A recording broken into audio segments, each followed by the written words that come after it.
Bonjour ou bonsoir, j'espère que vous allez bien. Nous nous retrouvons aujourd'hui pour découvrir une petite nouvelle d'Agatha Christie.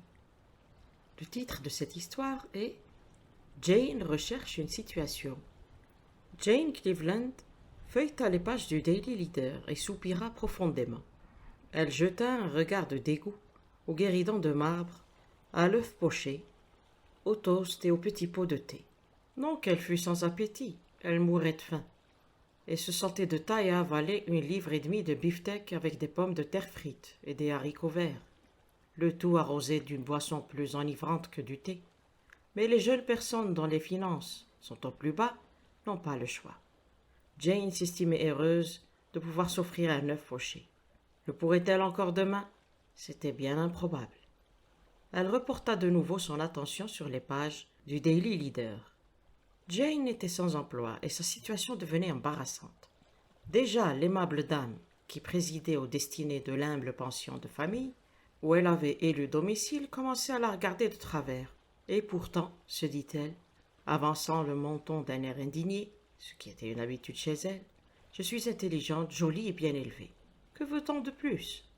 À en croire le journal, on désirait surtout des dactylos de grande expérience, des directeurs commerciaux disposant de capitaux, des dames désireuses de partager les bénéfices produits par l'élevage de volailles, moyennant également un certain capital, et d'innombrables cuisinières bonnes à tout faire et femmes de chambre. Je ne verrai aucun inconvénient à devenir une femme de chambre, mais là encore, on ne m'acceptera pas sans expérience. Quant aux jeunes filles de bonne volonté, on ne les paye pas. Elle poussa un nouveau soupir, abandonna le journal et attaqua son œuf avec toute la vigueur de la saine jeunesse. La dernière bouchée avalée, elle reprit le Daily Leader et se plongea dans la colonne réservée aux messages de détresse. 2 000 livres et tout aurait été si simple. Elle trouva au moins 7 occasions exceptionnelles assurant chacune au moins 3 000 livres par an de revenus. Si je les avais, je ne m'en déferais pas facilement, songea la jeune fille. Avec la rapidité due à une longue pratique, elle parcourut la colonne de haut en bas. Les propositions les plus surprenantes de vente et d'achat succédaient. Il y avait le clergyman en détresse, la veuve méritante, l'officier invalide qui, tous, avaient le plus urgent besoin de sommes variant entre 50 et 2 000 livres. Brusquement, elle s'immobilisa, reposant sa tasse de thé, et relut les quelques lignes qui venaient d'arrêter son attention. Cette annonce paraissait louche. Il faut être prudente cependant. L'annonce était ainsi conçue. Si une jeune femme de 25 à 30 ans, yeux bleus foncés, cheveux blonds pâles, cils et sourcils noirs, nez droit, mince, 1,70 m, bonne imitatrice sachant le français, veut se rendre au numéro 7, Edersley Street, entre 5 heures et 6 heures, elle apprendra une bonne nouvelle la concernant. Gwendoline l'innocente, ou comment les jeunes filles tournent mal, pensait-elle. Il faut se montrer prudente, mais que de détails. Je me demande si... Voyons un peu la description. 25 à 30 ans, j'en ai 26. Yeux bleus foncés, ça va. Cheveux blonds pâles, cils et sourcils noirs. Tout est parfait. Nez droit, oui, à peu près. Je suis mince, je ne mesure qu'1,68 m, mais je peux porter de hauts talons. Je suis une bonne imitatrice, je sais contrefaire les voix. Je parle français comme une Française. Bref, je suis parfaite, à ma seule vue. Ils vont tomber à la renverse. Résolue, elle découpa l'annonce et la mit dans son sac, puis demanda l'addition. À 5h moins 10, elle effectuait une reconnaissance dans les environs d'Edersley. Petite rue parallèle à 2 autres, plus grande, non loin d'Oxford Circus, triste mais respectable. Le numéro 7 ne différait pas des autres maisons voisines. Il abritait des bureaux, mais Jane sut aussitôt qu'elle n'était pas seule à avoir les yeux bleus et les cheveux blonds. Une 50aine de ses pareils s'étaient groupés devant la porte. Il y a de la concurrence, je vais prendre la queue. Aussitôt dit, aussitôt fait. 3 nouvelles candidates tournaient le coin de la rue et la jeune fille put faire des comparaisons qui n'étaient pas tout à fait désavantageuses. J'ai autant de chance que la plupart. De quoi s'agit-il? De monter une troupe? La file d'attente s'engouffrait à l'intérieur de la maison avec lenteur, mais régularité. Puis un flot de jeunes filles à l'air insolent ou déçu se répandit sur le trottoir et se dispersa. Évincé, se réjouit Jane. J'espère que cela va continuer jusqu'à moi. Autour d'elle, on consultait les miroirs avec anxiété. On se poudrait le nez, on se rougissait les lèvres. J'aurais aimé avoir un chapeau plus élégant, songea la jeune fille avec amertume. Enfin ce fut son tour. Elle retint sa respiration et poussa une porte vitrée ouvrant sur un bureau qu'on lui fit traverser. Elle se retrouva dans une petite pièce, meublée d'une large table derrière laquelle trônait un homme à l'œil vif, à la moustache imposante. Il enveloppa la jeune fille d'un regard rapide et du doigt indiqua une porte à sa gauche. « Attendez-la, s'il vous plaît, dit-il d'un ton sec. Jane obéit. 5 jeunes blondes l'avaient précédée. Très droite. Elle se lançait des regards dépourvus d'aménité. Jane comprit qu'elle figurait au nombre des candidates retenues, et son espoir crut. Elle fut forcée d'admettre, cependant qu'au terme de l'annonce, elle semblait tout avoir des chances égales. L'heure passée, de temps à autre une nouvelle recrue venait grossir la groupe. À 6h30, elles étaient 14. Il y eut un petit bruit de voix, puis l'homme à la moustache, que Jane avait baptisé le colonel, s'encadra sur le seuil. « Mesdemoiselles, je vous verrai l'une après l'autre, dans l'ordre de votre arrivée, déclara-t-il. Jane, qui était la 6e, dut attendre 20 minutes avant qu'on l'appelât. Le colonel était debout, les mains derrière le dos. Il lui fit subir un interrogatoire rapide. Il s'assura de sa connaissance du français, la mesura. « Il est possible, dit-il en français, que vous fassiez l'affaire. »« De quoi s'agit-il » demanda-t-elle sans détour. Il haussa les épaules. « Je ne puis vous le dire, vous le saurez si l'on vous choisit. Tout cela me paraît bien mystérieux. Je ne puis accepter sans savoir à quoi m'en tenir. Cela a-t-il un rapport avec le théâtre ?»« Le théâtre ? Certes non. »« Oh » fit-elle stupéfaite. Il la regarda avec attention. « Vous me semblez intelligente. Savez-vous être discrète ?»« Je suis très intelligente et remarquablement discrète. Quels seraient les honoraires ?»« 2000 livres pour 15 jours de travail. »« Oh !» La munificence de la somme lui coupait le souffle. « J'ai déjà retenu une autre personne. Vous me paraissez de même valeur. Peut-être y en a-t-il d'autres que je n'ai pas encore vues. Cependant, voici quelques instructions. Vous connaissez l'hôtel Harwich ? Oui. Qui ne connaissait pas cette résidence luxueuse, lieu de prédilection des têtes couronnées de l'aristocratie? Jane se souvenait d'avoir lu, le matin même, le compte-rendu de l'arrivée de la grande-duchesse Pauline d'Ostrova, soucieuse de présider une grande fête de charité, au profit des réfugiés russes qui, bien entendu, étaient descendus au Harwich. Très bien, allez-y, demandez le comte Streptitch. Faites-lui passer votre carte. Vous en avez une ? Jane retira un Bristol de son sac. Le colonel le prit, inscrivit un P minuscule dans un angle et le lui rendit. Le comte comprendra ainsi que vous venez de ma part. La décision finale dépend de lui et de quelqu'un d'autre. S'il vous agrée, il vous mettra au courant. Vous restez libre d'accepter ou de refuser sa proposition. Est-ce satisfaisant ? Parfaitement. Mais je ne vois toujours pas où est le piège, songea la jeune fille en se retrouvant dans la rue. Il y en a un, certainement. Il doit s'agir d'une entreprise criminelle, c'est presque certain. Ce n'était pas pour lui déplaire, elle n'avait aucune idée préconçue contre ce genre d'activité. Les journaux, ces derniers jours, avaient relaté en détail des exploits de nombreuses femmes bandits. Elle avait sérieusement songé à grossir le rang, si elle échouait ailleurs. Elle franchit la porte du Harwich, le cœur battant. Plus que jamais, elle souhaita avoir un chapeau neuf. Mais elle s'avança bravement vers la réception, tendit sa carte et demanda à parler au comte Streptitch. Elle crut déceler une lueur de curiosité dans le regard du réceptionniste. Il prit la carte et la remit à un groom, auquel il dit quelques mots à voix basse. Celui-ci s'éloigna, pour réapparaître presque aussitôt, et priait Jane de l'accompagner. Ils prirent l'ascenseur, longèrent un couloir et s'arrêtèrent devant une porte que le groom heurta du doigt. L'instant d'après, Jane se trouvait dans une vaste pièce, en face d'un grand homme mince à la barbe claire. Il tenait entre ses doigts la carte de Jane. « Miss Cleveland, dit-il lentement, je suis le comte Streptitch. » Ses lèvres s'écartèrent sur ses dents blanches, dans une tentative de sourire sans chaleur. « Vous vous êtes présenté, je crois, à la suite de notre annonce. Ce cher colonel Cranin vous a envoyé ici. » C'était bien donc un colonel, se dit-elle satisfaite. Elle se contenta d'incliner la tête. « Puis-je vous poser quelques questions ?» Il ne lui laissa pas le temps d'ouvrir la bouche et entreprit un interrogatoire à peu près semblable à celui que lui avait fait subir le colonel Cranin. Ses réponses parurent le satisfaire. Il hocha la tête 1 ou 2 fois. « Je vais vous demander à présent, mademoiselle, de marcher jusqu'à la porte et de revenir lentement. » Elle obéit. Peut-être veut-on m'engager comme un mannequin, mais on ne m'offrirait pas 2000 livres pour cela. Enfin, on verra bien. Le comte Streptitch, le sourcil foncé, tapotait la table, du bout de ses doigts blancs. Soudain, il alla ouvrir une porte et dit quelques mots à un personnage invisible, dans la chambre voisine. Puis il regagna son siège et une petite femme d'âge moyen pénétra dans la pièce. Elle était grasse, très laide mais imposante. Alors, Anna Mikhailova, qu'en pensez-vous demanda le comte.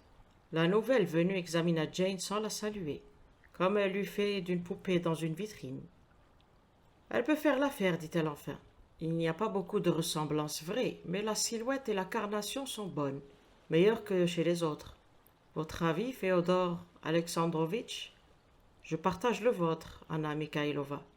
Parle-t-elle français? Fort bien. Jane avait de plus en plus l'impression d'être un meuble. Sera-t-elle discrète? Demanda la femme le front plissé. Le comte se tourna vers Jane et s'adressa à elle en français. La princesse Poporansky demande si vous saurez être discrète. Avant de savoir de quoi il s'agit, je ne puis rien promettre. Ce que dit cette petite est très juste, remarqua la princesse. Je la crois plus intelligente que les autres, Féodor Alexandrovitch. Dites-moi, mon enfant, êtes-vous aussi courageuse? Je ne sais pas, répondit Jane surprise. Je n'aime pas beaucoup la douleur, mais je la supporte. Il ne s'agit pas de cela. Le danger vous fait-il peur? Oh, s'exclama Jane, je l'adore. Et vous êtes pauvre. Vous aimeriez gagner beaucoup d'argent. Je ne demande que ça. Le comte et la princesse échangèrent un coup d'œil, puis d'un même mouvement ils inclinèrent la tête. Dois-je exposer la situation, Anna Mikhailova? La princesse eut un geste de refus. Son Altesse souhaite le faire elle-même. C'est inutile et peu sage. C'est elle qui commande. Elle m'a chargé de lui présenter la jeune fille dès que vous en aurez fini avec elle. Streptitch haussa les épaules. Il était mécontent, c'était visible. Mais il s'inclina. La princesse Poporansky veut vous présenter à son Altesse la grande duchesse Pauline, dit-il à Jane. Ne vous alarmez pas. Alarmée? Jane ne l'était pas le moins du monde. Elle était ravie à l'idée de voir de près une véritable grande duchesse. Elle en oubliait son chapeau.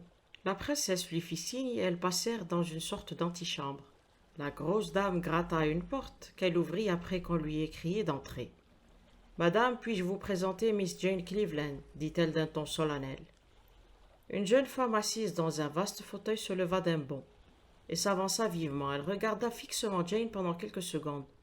Puis elle éclata de rire.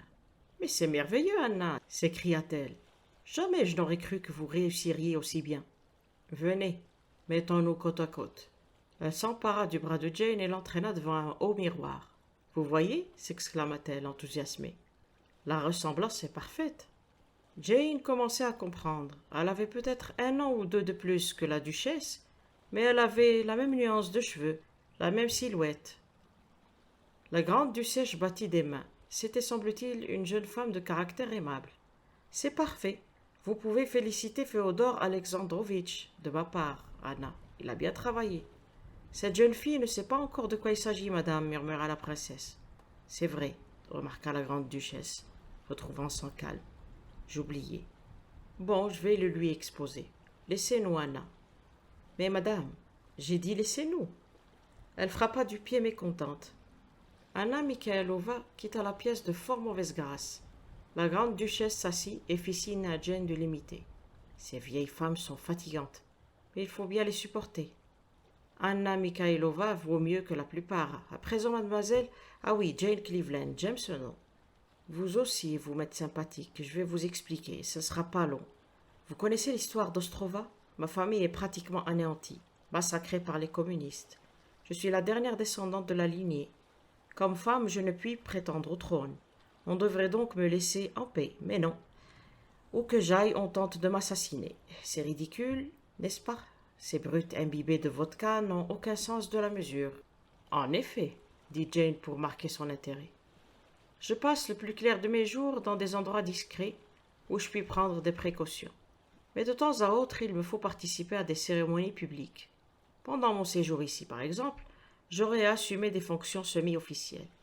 À Paris aussi. À mon retour, j'ai une propriété en Hongrie. Donc, je ne devrais pas vous dire cela, mais votre visage me plaît. Enfin, bref, Il est très important que l'on ne m'assassine pas durant les 15 jours qui viennent. Mais la police. La police? Oh oui, elle est très habile, je crois. Nous aussi, nous avons nos espions. Je puis être prévenu au moment de l'attentat. Mais l'avertissement peut aussi arriver trop tard. Elle haussa les épaules. Je commence à comprendre, dit Jane lentement. Vous voulez me voir prendre votre place. À certaines occasions seulement, protesta la grande-duchesse. J'ai besoin de vous avoir sous la main. Peut-être me faudra-t-il utiliser vos services 2 ou 3 fois, même 4 en 15 jours. Et ce, à l'occasion d'apparitions officielles en public. Naturellement, il ne saurait en être question dans la vie privée. Évidemment. Vous ferez parfaitement l'affaire. Féodor Alexandrovitch a eu une bonne idée avec cette annonce, n'est-ce pas? Et si l'on m'assassine? C'est un risque à courir, bien sûr. Mais à en croire nos services de renseignement, on tentera simplement de m'enlever. Pour être honnête, il se peut qu'on jette une bombe. Je vois. Elle essayait d'imiter les façons désinvoltes de Pauline. Elle aurait beaucoup voulu parler de la question d'argent, mais elle ne savait comment s'y prendre. La grande-duchesse la tira d'embarras. Vous serez payé naturellement. Je ne me souviens pas de la somme suggérée par Féodor Alexandrovitch. Le colonel Kranin a parlé de 2000 livres. C'est cela, je me le rappelle à présent. C'est suffisant, j'espère. Préférez-vous 3000? Oui, si cela ne fait pas de différence pour vous. Vous avez le sens du commerce, remarqua Pauline aimablement. J'aimerais être comme vous, je ne comprends rien à l'argent. Quand j'en veux, j'en ai, c'est tout. Simple mais admirable tournure d'esprit. Et comme vous le dites, il y a du danger. Vous ne pensez pas, j'espère, que je vous laisse ma place par l'acheter.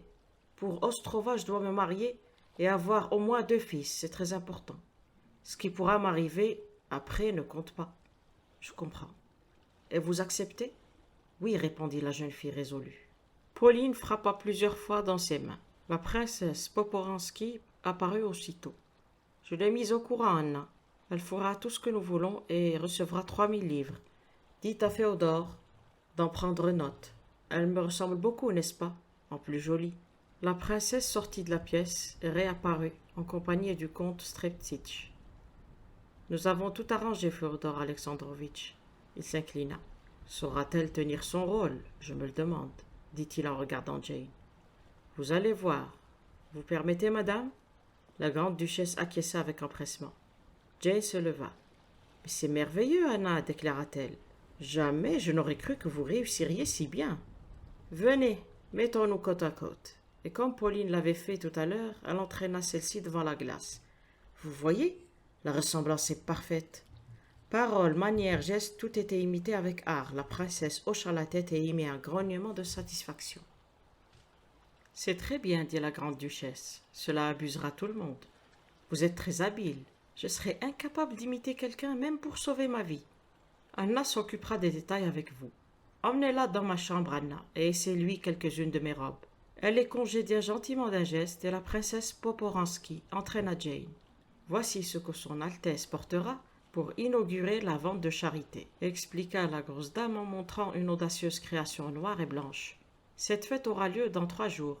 Peut-être vous faudra-t-il la remplacer. Nous ne le savons pas encore. Sur la prière d'Anna, Jane ôta ses vêtements et essaya la robe. Elle lui allait parfaitement.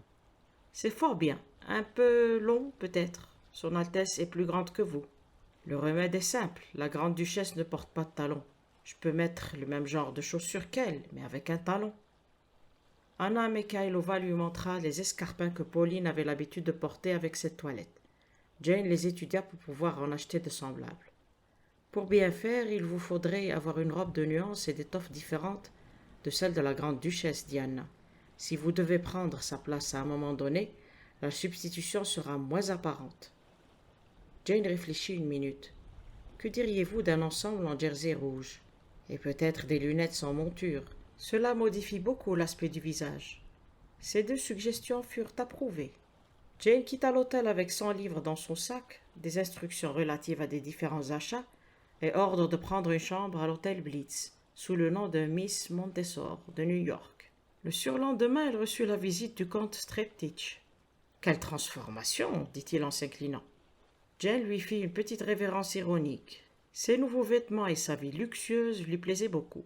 « Tout cela, c'est très beau, dit-elle en soupirant. Mais votre visite, je pense, signifie que le moment est venu pour moi de me mettre au travail.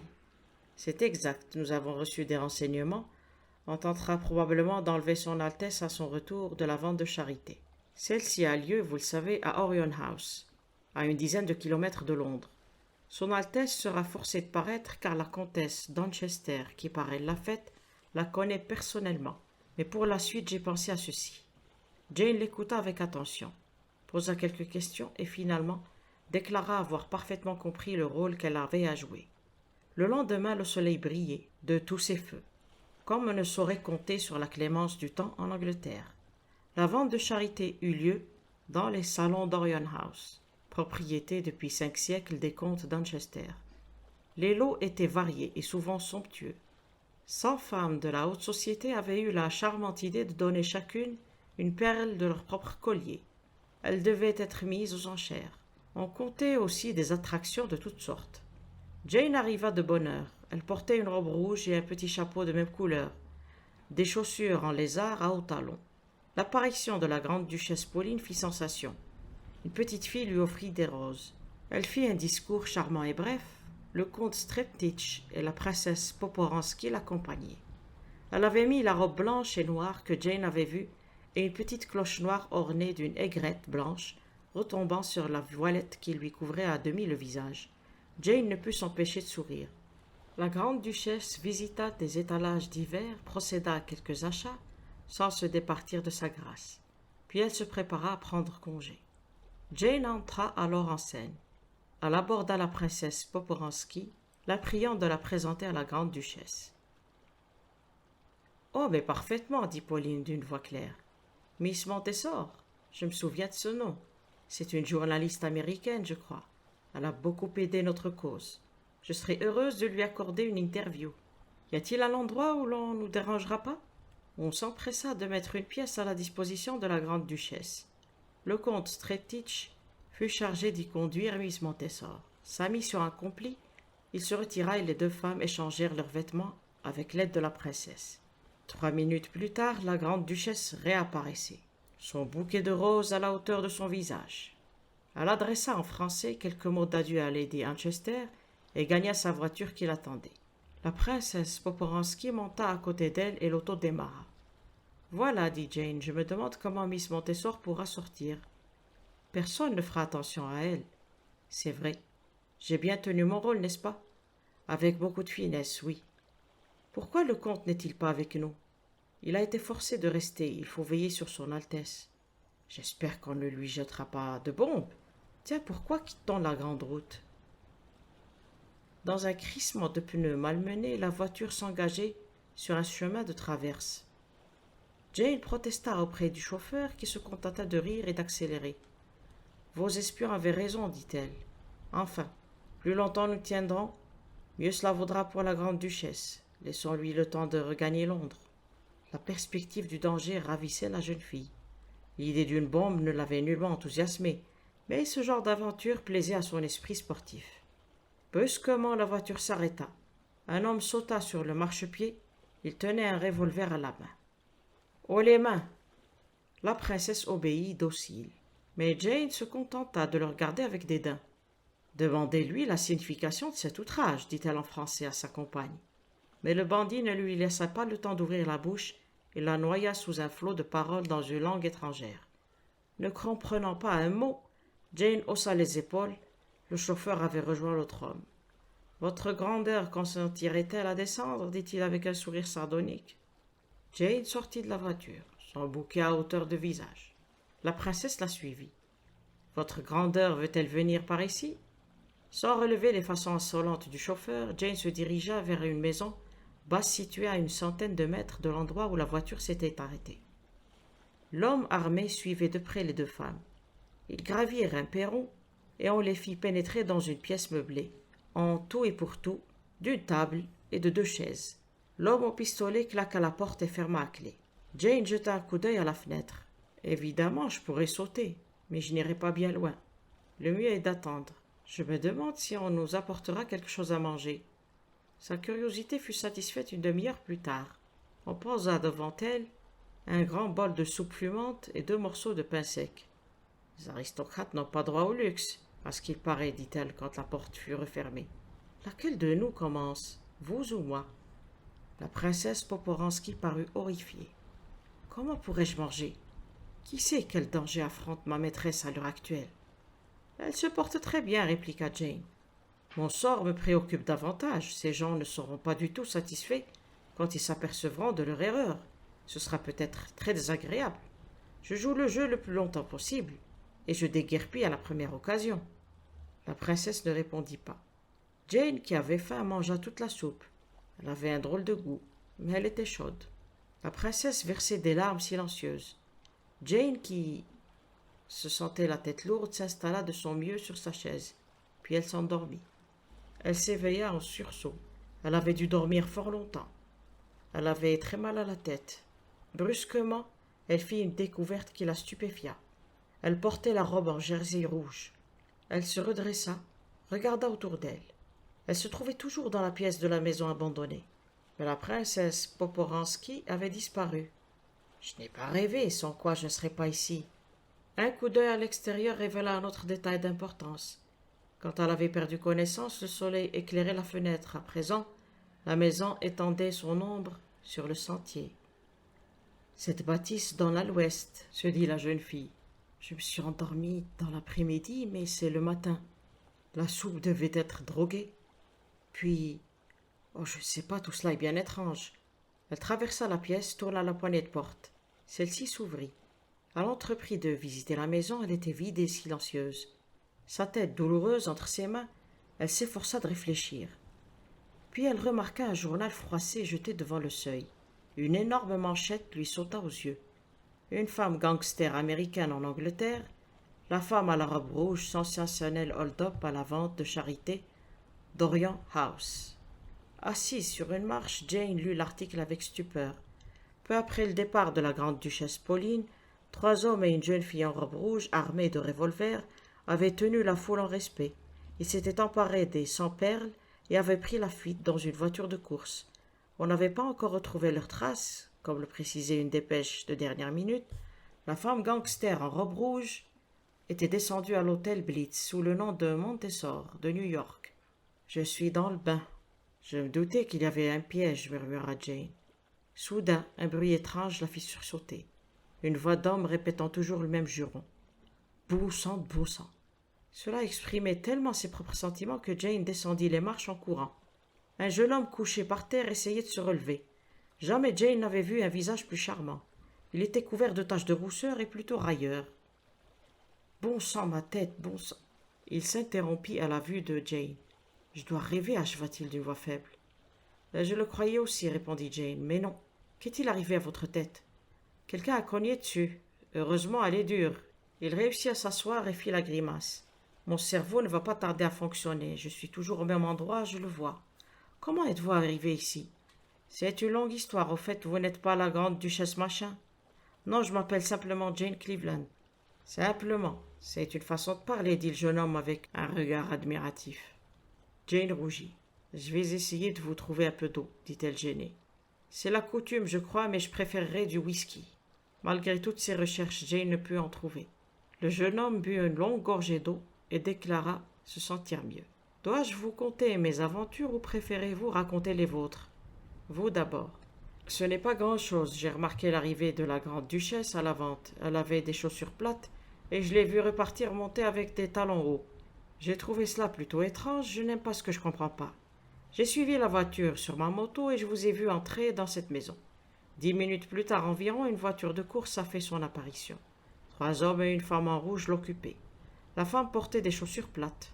Ils sont entrés dans la maison, talons plats, et ressortis, habillés en blanc et noir.